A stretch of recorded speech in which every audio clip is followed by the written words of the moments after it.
काय सांगाल दादा, आज तुम्ही भारतीय जनता पार्टीमध्ये एवढे वर्ष काम करून देखील आज तुमच्यावरती अपक्ष उभारण्याची वेळ आलेली आहे, काय सांगाल?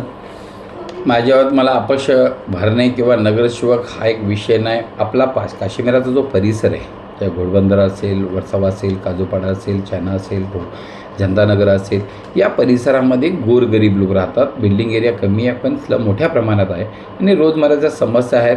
रात्रंदिवस मी सकाळी 7 ते 12 वाजेपर्यंत मला काम करायची सवय आहे. आज सर्वेमध्ये मी होतो.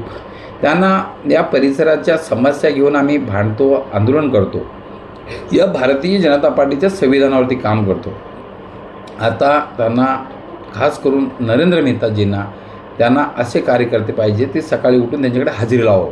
त्यांचे म्हणजे आपणा घरसाठी जे प्रोजेक्ट ते फ्लॅट विकावे, त्यांचा व्यवसाय करावा, त्यांचा केबलचा व्यवसाय करावा, त्यांच्या व्यवसायात मदत करावी, त्यांना जागा मिळवून देण्यासाठी मदत करावी. ते काम मी करत नाही आणि न करत असल्यामुळे म्हणून भारतीय जनता पार्टीचा कार्यकर्ता जो कट्टर आहे, भाजपवाला मानणार आहे, जो 32 वर्षाचे ज्यांनी भाजपचं काम केलं, ज्यावेळेला इथे काँग्रेस, राष्ट्रवादी, शिवसेना या ठिकाणी होती, या ठिकाणी भाजपचा झेंडा लावायला एक माणूस नव्हता.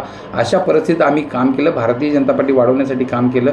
गेल्या वेळेला CM साहेब या प्रदेशाचे अध्यक्ष यांनी विनंती केली होती आणि महापौर आपल्या परिसरातील बनावा. महापौर जर आपल्या परिसरातील जर होईल, त्यावेळेला ज्योत्स्ना मॅडम राष्ट्रवादीमध्ये होत्या, सचिन काँग्रेसमध्ये होता, तुषारला आम्ही शिवसेनेतून आणलं होतं आणि मीरादेवी तर खानदानी सपावाली आहे, समाजवादी पार्टी. इथे भाजपचं आणि गावाकडे समाजवादीचं काम करणारे लोक, अशा माणसाला तिकीट यासाठी दिलं जातं की मीरादेवीजी पर्सनली नरेंद्र मेहताचे फ्लॅट विकते. नगरसेवक आणि BSUPमध्ये तर आपल्याला माहिती आहे एकच रूम होता, आता 7-7 रूम बनवलेत. त्या बाथरूममध्ये नंबर टाकून तोही रूम बनवला. आज टॅक्सचे हजारो रुपये म्हणजे 8,000 10,000 करून हजारो लोकांचे वसुली केले. पाणी कनेक्शनमध्ये पैसे वसुली केले. त्यांनी म्हणजे काहीही करतात आणि अशा लोकांचा विरोध असतानासुद्धा हेतुपूर्वक जातीवादीच्या नावाने माझं तिकीट कापलं आणि मला घरी बसवण्याचे प्रयत्न केले. आज आयुष्याचे 32 वर्ष मी भारतीय जनता पार्टीला दिले आणि सत्यप्रसिद्धीचं भाजप ज्याने आयुष्यभर संघटनेचं काम केलं, तिथे कोणी सुनवाई नाही केली, काय ऐकलं नाही आणि उलट समजून कार्यकर्ते संपवण्याचं काम मीरा भाईंदरमध्ये चाललं आहे. याचा माझा विरोध आहे. म्हणून मी आज अपक्ष भरला आहे आणि जनतेसाठी मी लढलो आहे. माझी काही पर्सनल कोणाशी दुश्मनी नाही. माझी या मेहताजींची माझी काही दुश्मनी नव्हती. या परिसरातील जनतेसाठी अनेक आंदोलनं केली. सत्तेत असताना मी, नगरसेवक असताना मी आंदोलनं केली. त्यांना न्याय मिळवून देण्याचा प्रयत्न केला. किंवा माझी सरकारी जमीन हडपण्यासाठी नाही केले, खोटे 2-4 फ्लॅट आहेत तिथे ह्याच्यासाठी हडपण्यासाठी नाही केले.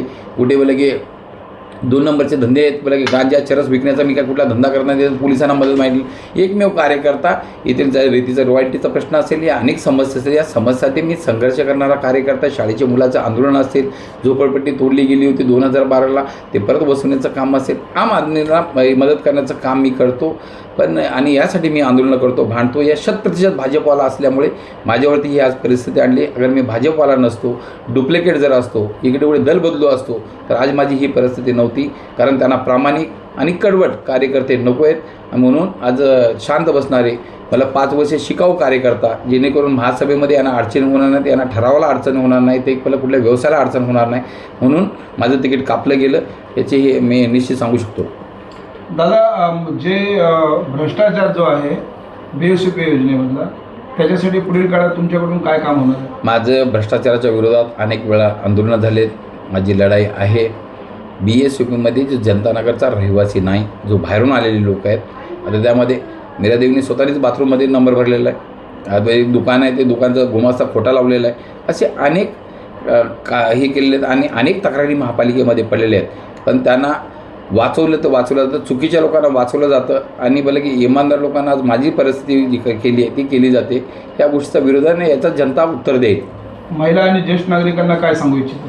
मी महिला भगिनींना मी एवढंच सांगेन, म्हणजे शासनाच्या ज्या काही योजना असतील आता पण मी राबवल्यात आणि अनेक आता मी आयुष्यमान कमीत कमी 500 आयुष्यमान बनवले, म्हणजे जेणेकरून लोकांना न्याय मिळेल, गोरगरिबांना न्याय मिळेल. कारण मी तर बोलतो की लहानपणापासून माझे गोरगरीब म्हणून मी आज मोठे मोठे भाई होते, त्यांच्यासमोर मी इलेक्शन जिंकलो. ह्या गोरगरीब लोकांनी जिंकवलं, त्याची मला जाण आणि भान ठेवून भविष्यामध्ये पण चांगलं काम जे होते ते गोरगरिबांसाठी करण्याचे, सगळ्यांसाठीच, सगळे उत्तर भारतीय असतील, मराठी असतील, बिहारी असतील, मुस्लिम असतील, सगळ्या समाजासाठी मी प्रामाणिकपणे काम केले आणि भविष्यातही करेल. जनतेने जर माझ्यावर विश्वास ठेवला, मला जर परत निवडून जर दिलं, तर निश्चित त्यांचा आवाज बुलंद करून मी काम करणारा कार्यकर्ता आणि भविष्यातही करेल. प्रत्येक समाज कार्यामध्ये युवकांची एक चांगली भूमिका असते. युवकांना काय सांगू इच्छितो?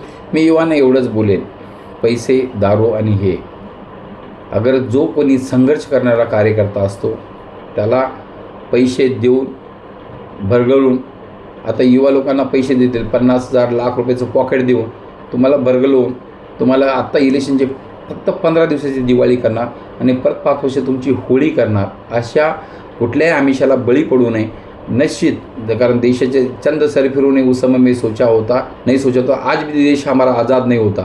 युवा लोकांनी या देशाचं एवढ्या दिवसाची गुलामी आझाद करून टाकली. येणाऱ्या भविष्यामध्ये युवांना देश हितासाठी, गावाच्या हितासाठी, परिसराच्या विकासासाठी आपण एकत्रित येऊन काम करावं.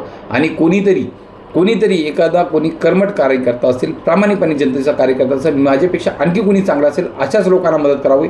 पैशाच्या, दारूच्या किंवा लालचमध्ये बळी पडू नये आणि आपल्या परिसरातल्या लोकांना अंधकारामध्ये ढकलू नये, एवढंच मी माझी विनंती आहे. नागरिकांच्या ज्या समस्या असतात, तक्रारी असतात, त्या सोडवण्यासाठी पुढील काळामध्ये तुमच्या काय उपाययोजना असणार? आता मला जनतेने जर मला साथ जर दिली तर निश्चित 100% जनता, सबका साथ सबका विकास ही माझी पहिलीची भूमिका आहे. नो जात नो पात या परिसरातील सर्वसामान्य जनतेसाठी आम्ही सगळे मिळून काम करू आणि सगळ्यांना सोबत घेऊन काम करू. मी एकटा कधी राहिलो नाही. मी हजारो लोकांच्या सोबतच राहिलेलो आहे, हजारो लोकांच्या लहानाचा मोठा झालेलो आहे आणि हजारो लोकांना मी सोबत घेऊन काम करण्याचे मी प्रयत्न निश्चित करेन. स्थानिक व्यापारी, छोटे व्यापारी जे आहेत, उद्योजक छोटे, त्यांना काय सांगू इच्छिता? छोटे जे व्यावसायिक आहेत, जर तुमचा प्रतिनिधी जर निवडून आला आणि तो इमानदार जर असेल तर सगळ्या ह्याच्यासाठी तो भांडेल.